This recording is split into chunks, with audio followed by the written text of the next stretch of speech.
तो कैसे हैं दोस्तों, आप सभी का हमारे नए वीडियो में स्वागत है। आशा करते हैं आप लोग अच्छे होंगे।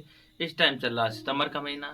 खास करके इस टाइम ज़्यादातर किसान अगर खेत हमारे खाली हैं तो अगेती सब्जियों का चयन करना चाहते हैं कि अगेती सब्जियों का चयन करके हम काफ़ी अच्छा और शानदार रिजल्ट पा सकते हैं। वहीं पे जो हमारे पछेती में जैसे हमारा सितंबर के बाद अक्टूबर नवंबर में सब्जियां लगती हैं, उनके मार्केट रेट काफ़ी कम मिलते हैं। अगर इस टाइम आप अगेती में सब्जियों का चयन कर रहे हैं तो काफ़ी अच्छा और शानदार रिजल्ट पा सकते हैं। हालांकि हमें यह जरूर ध्यान देना कि हमें ऐसी सब्जियों का चयन करना है जो हमारा 40 से 50 दिन में प्रॉपरली तैयार होकर खेत खाली हो जाए। खेत खाली होने के बाद जैसे हमें मसूर, चना, सरसों, गेहूं, पीली सरसों और अन्य सब्जियां या फिर अन्य फसल लगाकर काफी अच्छा और शानदार रिजल्ट भी पाए। तो आज मैं आपको 2 से 3 ऐसी चुनिंदा सब्जियों के बारे में बताऊंगा। अगर आप इन सब्जियों का चयन कर रहे हैं काफी बारीकी से और ध्यानपूर्वक अगर इन सब्जियों को कर रहे हैं तो काफी अच्छा और शानदार रिजल्ट आएगा। खास करके अगर हम अगेती में अगर हम सब्जियों की खेती कर रहे हैं तो हमें कुछ विशेष चीजों का ध्यान देना है। जैसे हमें बारिश से अगर हम अगेती सब्जियों का चयन कर रहे हैं तो हमें बारिश का ध्यान देना है, सही बीजों का चयन करना है, सही खादों का चयन करना है, सही खेतों का चयन करना है, कौन सी मिट्टी का चयन करना है, जैसे हमें उछली सतह पे चयन करना है कि निचली सतह पे। यह कभी सभी चीज़ों को काफ़ी सावधानी पूर्वक अगर हम ध्यान देकर खेती कर रहे हैं तभी हम खेती में काफ़ी अच्छा रिजल्ट पा सकते हैं। वहीं पे हमें ध्यान देना है कि सिंचाई के साधन कौन कौन से चाहिए, कौन कौन से बेसल डोज में खाद डालना है। जो हमारी ठंड के मौसम की खाद रहती है, ठंड के मौसम में जो हमारी सब्जियां रहती हैं उनके अकॉर्डिंग अगेती में अगर आप सब्जियां लगा रहे हैं तो थोड़ी लागत ज़्यादा लगती है।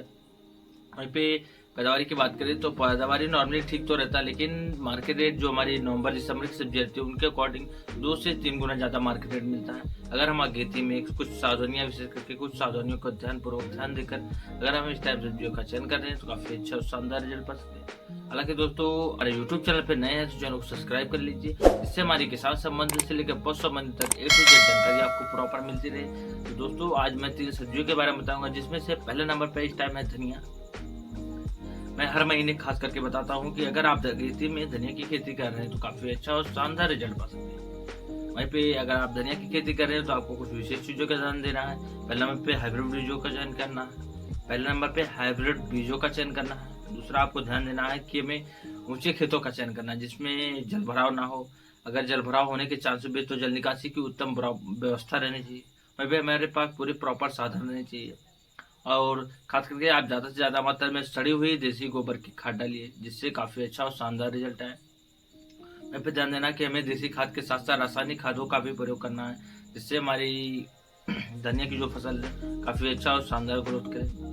वहीं पे आपने देखा होगा कि ठंड के मौसम में नॉर्मली क्यारियां बनाकर धनिया की बुआई होती है, लेकिन अगर आप अगेती में बरसात के मौसम में कर रहे हैं तो 2 से 3 विधियों से कर सकते हैं। इसमें से हमारा पहले नंबर पे है पतली नालियां बना के, दूसरे नंबर पे है बेड बनाकर, वहीं पे तीसरे नंबर पे है पतली क्यारियां बना के जो 3 से 4 फीट चौड़ी क्यारियां और लंबी चाहे जितना अपनी आवश्यकता अनुसार कर सकते हैं। खास करके अगर हम अलग अलग विधियों से बुआई कर रहे हैं तो काफ़ी अच्छा और शानदार रहता है। खास करके अगर बरसात के मौसम में आप कर रहे हैं तो मेड़ बनाकर या फिर बेड बनाकर करेंगे तो काफ़ी अच्छा और शानदार रिजल्ट रहता है। वहीं पे हमें सिंचाई के साधन की बात करें, जैसे हम ठंड के मौसम में अगर हम धनिया की खेती करते हैं तो नॉर्मली हम क्यारियां बना के और खुली बीज से सिंचाई करते हैं, जो हमने पाइप लगा के या बरहा बना के नाली बना के उसमें पानी लगाते हैं और पूरी प्रॉपर क्यारियां भर देते हैं। लेकिन वहीं पे अगर आप अगेती धनिया की खेती कर रहे हैं तो आपको फुहारा विधि का इस्तेमाल करना है, जिससे हमें जितना पानी की आवश्यकता है उतनी ही मात्रा में जाए। खास करके क्या रहता है कि खेत में अगर खेत आपका समतल नहीं है तो सिंचाई करने में अगर हम खुले से सिंचाई करते हैं तो काफ़ी ज़्यादा समस्या आती है। कहीं पर पानी ज़्यादा लगने की वजह से या फिर कहीं पर कम लगने की वजह से धनिया कहीं पर गल जाती है, कहीं पे अच्छे से पानी नहीं पहुँचती, जिसकी वजह से काफ़ी ज़्यादा नुकसान का सामना करना पड़ता है। अगर आप धनिया की खेती पूरी प्रॉपर अच्छे से पूरी डिटेल में जानकारी चाहते हैं तो ज़्यादा से ज़्यादा कमेंट करिए, हम धनिया की खेती के बारे में पूरी प्रॉपर जानकारी लेकर आएंगे। और अगर आपको धनिया की खेती करनी है तो सबसे ज़्यादा महत्वपूर्ण ध्यान देना है आपको कि सिंचाई के साधन। अगर आप फुहारा विधि से धनिया की खेती कर रहे हैं तो काफ़ी अच्छा और शानदार रिजल्ट आएगा। वहीं पे हमारे दूसरे नंबर सब्जी की बात करें तो अगेती लहसुन की खेती, हरे लहसुन की खेती। अगर इस टाइम आप अगेती हरी लहसुन की खेती कर रहे हैं तो आपका प्रॉपरली 40 से 50 दिन में प्रॉपर तैयार हो जाएगी। खास करके कुछ विशेष चीज़ों का ध्यान देना है कि अगर हम इस टाइम अगर हम अगेती लहसुन की खेती कर रहे हैं तो हमें ऊंचे खेतों का चयन करना, बलुई दोमट मिट्टी का चयन करना। वहीं पर जुताई की बात करें तो गहरे से गहरे जुताई करके आप ज़्यादा से ज़्यादा मात्रा में देसी खाद डालिए। अगर यह जरूर ध्यान देना कि आपकी देसी खाद प्रॉपर सड़ी हुई होनी चाहिए, नहीं तो आप मुर्गी की खाद ले सकते हैं। और वहीं पे दूसरा आपको सबसे महत्वपूर्ण जो ध्यान देना है कि हमें बुआई किस विधि से करनी है। ज़्यादातर करके हमारी जो ठंड के मौसम की लहसुन रहती है वो नॉर्मल संदर्भ क्यारियों में होती है, और लेकिन अगर इस टाइम आप धनिया की खेती कर रहे हैं तो आप बेड बनाकर या नाली बनाकर बुआई करेंगे तो जल निकासी की काफ़ी अच्छी व्यवस्था रहेगी। वहीं पर पानी की बात करें तो अगर ज़्यादा बारिश होने की वजह से तो जल निकासी अच्छे से प्रॉपर्ली हो जाएगी। अगर हम नॉर्मली पतली क्यारियाँ बना रहे हैं, अगर हमारे पास जल निकासी की अच्छी व्यवस्था नहीं है तो हमारी लहसुन की फसल बर्बाद हो सकती है।